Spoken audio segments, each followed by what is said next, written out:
नमस्कार, मैं हूं आंचल सिंह और आप सभी का स्वागत है हमारे चैनल पर। हैदराबाद नगर निगम चुनाव के जिस तरीके से रुझान आ रहे हैं, साफ दिखाई दे रहा है कि वहां की सरकार को कितना बड़ा झटका लग रहा है। इसके साथ ही बीजेपी की बड़ी बढ़त है। ओवैसी की पार्टी जिस तरीके से बड़े बड़े दावे कर रही थी और हैदराबाद को ओवैसी का गढ़ माना जाता है, उनका किला माना जाता है, लेकिन बीजेपी ने अब सेंध मार दी और जिस तरीके से चुनाव प्रचार बीजेपी ने किए हैं उसका जो परिणाम है वो देखने को मिल रहा है। जिस तरीके के रुझान है इस वक्त अगर हम बात करें तो बीजेपी 39 सीटों पर आगे चल रही है। तो पिछले चुनाव की अगर हम बात करें तो बीजेपी के पास जिस तरीके से 5 सीटें ही थी और आज अगर हम बात करें तो 40 सीटों के करीब पर वो बढ़त है। तो ये दिखाई देता है कि किस तरीके से बीजेपी को बड़ी बढ़त मिली है। वहीं पर ओवैसी की जो पार्टी है, जो उसका गढ़ माना जाता है हैदराबाद, वहां पर वो सिर्फ 37 यानी कि 47 सीटों पर वो आगे चल रही है। इसी के साथ टीआरएस जिसकी सरकार है वो 64 सीटों पर आगे है और इसी के साथ कांग्रेस सिर्फ और सिर्फ 4 सीटों पर बढ़त बनाए हुए हैं। तो ये जो रुझान है इससे ये साफ नजर आ रहा है कि आने वाले दिनों में बीजेपी की सरकार हैदराबाद में होगी और जिस तरीके से चुनाव प्रचार में अपनी पूरी ताकत बीजेपी ने झोंकी है उसका ये परिणाम आ रहा है। जिस तरीके से हम देख रहे थे कि हैदराबाद में बड़े बड़े दावे किए जा रहे थे, ओवैसी और उनके भाइयों ने जिस तरीके से बड़े बड़े दावे किए थे, चुनौतियां दी थी, उसके बाद जो रैलियां हुई हैं बीजेपी के नेताओं के, चाहे वो जेपी नड्डा जी हों या उसके बाद जिस तरीके से योगी आदित्यनाथ वहां पर पहुंचते हैं और उसके बाद गृह मंत्री अमित शाह पहुंचते हैं, इन सबको देखकर वहां पर पहले ही ये कहा जा रहा था कि यहां पर जो मेयर होगा वो बीजेपी का होगा और गृह मंत्री अमित शाह ने ये कहा था कि जो हैदराबाद में मेयर बनेगा वो बीजेपी का होगा। लेकिन अब जिस तरीके से रुझान आ रहे हैं और जो बढ़त बीजेपी को मिली हुई है, अगर बीजेपी को टीआरएस से कम भी सीटें मिलती हैं तो ये साफ दिखाई देता है कि वो बीजेपी जिसको सिर्फ और सिर्फ 4-5 सीटें मिलती थी, आज वो 40 सीटों पर लीड कर रही है और ओवैसी की पार्टी किस तरीके से तीसरे नंबर की पार्टी बनी हुई है, जबकि उसकी जो राजनीति है वो हैदराबाद तक ही सीमित है। और वहां पर अगर इस तरीके से उसके परिणाम आते हैं तो ये देखा जा सकता है कि हैदराबाद में ओवैसी का जो किला है उसको बीजेपी ने ढा दिया है, पूरी तरीके से ढा दिया है और बड़ी बड़ी चुनौतियां देने की जो बड़ी बड़ी धमकियां दी जाती हैं उनके तरफ से, उन सब का कोई असर नहीं हुआ है। अब जिस तरीके के रुझान आ रहे हैं इससे ये साफ देखा जा सकता है कि बीजेपी में इसको देखकर किस तरीके से जोश है, चाहे वो किरीट सोमैया हो या बीजेपी की लीडर हो, लगातार इसको लेकर ट्विटर पर ट्वीट कर रहे हैं। जिस तरीके से किरीट सोमैया ने लिखा है कि हैदराबाद में जीत हमारी है, अगले साल मुंबई की बारी है। इसके साथ ही उन्होंने बीएमसी जो चुनाव होने वाले हैं 2022 में उसका जिक्र किया है उन्होंने। इसके साथ ही एक और ट्वीट किया गया है संबित पात्रा जो बीजेपी के प्रवक्ता हैं उनके तरफ से, उन्होंने भाग्यनगर और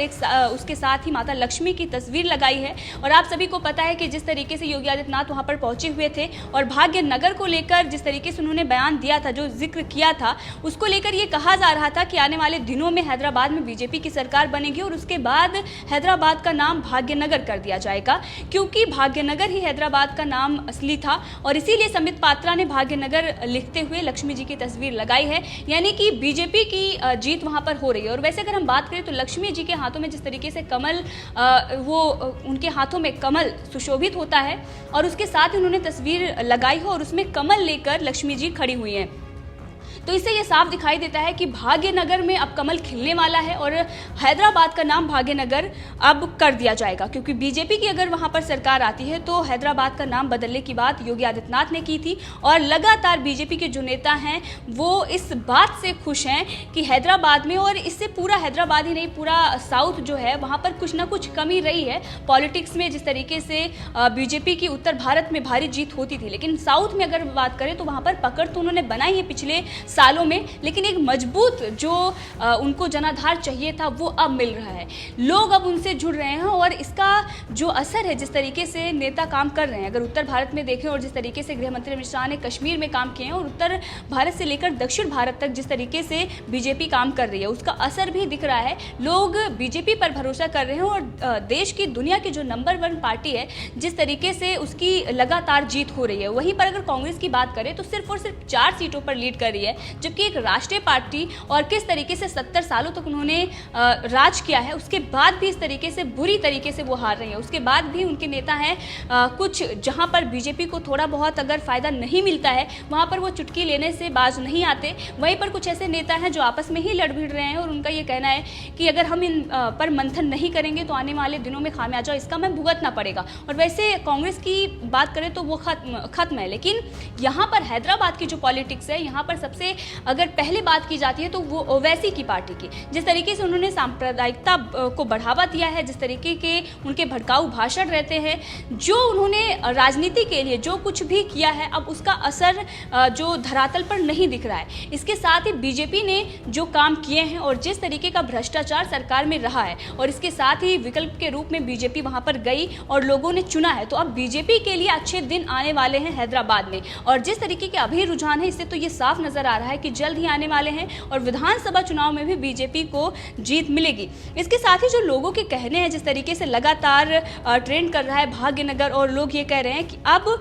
टाइम आ गया है, और जो रुझान आ रहे हैं, जिस तरीके से बीजेपी लीड कर रही है, इससे ये साफ दिखाई दे रहा है कि विधानसभा चुनाव में भी बीजेपी को इसी तरीके की जीत मिलेगी। इसी के साथ लोगों की जो इस पर प्रतिक्रियाएं हैं उसके बारे में हम बात करेंगे। इस पर शेफाली वैद्या ने भी ट्वीट किया है और उन्होंने जिस तरीके से बीजेपी लीड कर रही है इस पर उन्होंने बताया है कि बीजेपी 40 सीट के क्लोज है, और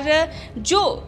रुझान आ रहे हैं इससे ये साफ दिखाई दे रहा है कि किस तरीके से बीजेपी को बढ़त मिल रही है। साथ सुशांत सिन्हा ने भी इस पर ट्वीट किया। उन्होंने कहा है कि क्या बात हुई, बिरयानी खिलाने वालों का साथ कोई और दे और बिरयानी खाने वालों के गढ़ में जीत कोई और जाए, ये गजब ही है। इसी के साथ और भी लोगों के लगातार ट्वीट आ रहे हैं, और जिस तरीके से बीजेपी बढ़त बनाए हुए है, लगातार ये लोगों का कहना है कि जो रुझान आ रहे हैं उन रुझानों में भाजपा सबसे बड़ी पार्टी और दूसरे नंबर पर सत्ताधारी दल टीआरएस है, जो भाजपा से आधे भी कम नंबर पर है। ये मोदी जी में लोगों का विश्वास का प्रतीक है, कमल खिल रहा है। आदित्य त्रिवेदी ने इस पर ट्वीट किया है। और जिस तरीके के सुबह रुझान थे उस वक्त बीजेपी नंबर 1 पार्टी थी और सबसे ज़्यादा सीटें उसको मिल रही थी, लेकिन उसके बाद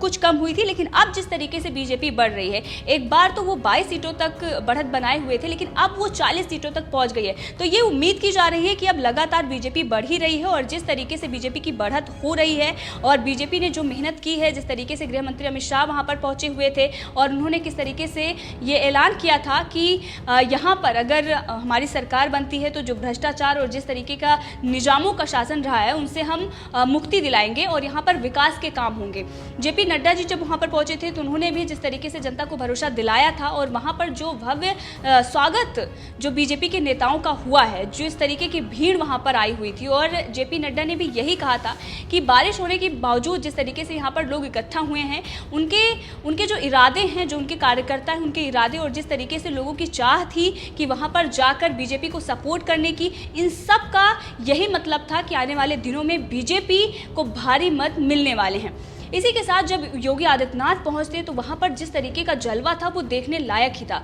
जिस तरीके से वहां पर नारे लग रहे थे, देखो देखो शेर आया, और वहां पर पहुंचकर वो ओवैसी को चुनौती देते हैं, तो उनके गढ़ में ही जाकर इस तरीके से अगर बीजेपी चुनाव प्रचार करती है और उसके बाद इतनी भारी सीटें बीजेपी को मिलती हैं, जहां पर 4 और 5 सीटें आती थी वहां से 40 से ज़्यादा सीटें आने की उम्मीद की जा रही है और बढ़त बनाए हुए है लगातार। इसके साथ ही अगर सुबह रुझानों की बात करें तो 78 से ज़्यादा सीटों पर बीजेपी लीड कर रही थी। एक ऐसा भी समय था जिस पर 90 सीटें 94 सीटें बीजेपी के खाते में आ रही थी। तो अभी जिस तरीके से थोड़ी बढ़त कम हुई थी, 22 सीटों तक पहुंचे थे, लेकिन अब लगातार बढ़ रही है। तो अब ये देखा जा सकता है कि बीजेपी की